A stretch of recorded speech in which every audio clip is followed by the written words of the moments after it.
للعلامة الكاملة حط اتحاد الجزائر حامل اللقب الرحالة في القاهرة لملاقاة فيوتشر المصري. المدرب خوان كارلوس غاريدو يعلم جيدا أن الفوز سيؤهله مبكرا إلى ربع النهائي. أصحاب الأرض بادروا بالتهديد واختبروا جاهزية الحارس بن بوط الذي بدا مستعدا، وهنا رأسية مروان محسن لم تبتعد كثيرا عن إطار المرمى. مع بداية المشهد الثاني لهذه المواجهة العربية كاد الاتحاد يفتتح التسجيل بتسديدة لمحمد أيت الحاج وجدت أمامها حارسا تألق في الصد. كاجالي تكفل بالرد لكن نقص التركيز حرمه من هدف الأول.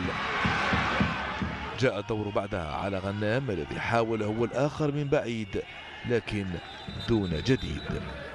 الضيف الجزائري دافع بشكل جيد وحافظ على نظافة شباكه لينجح في الإبقاء على سجله خاليا من الهزائم ويعود بنقطة ثمينة إلى الديار رفعت رصيده إلى 10 نقاط في صدارة المجموعة.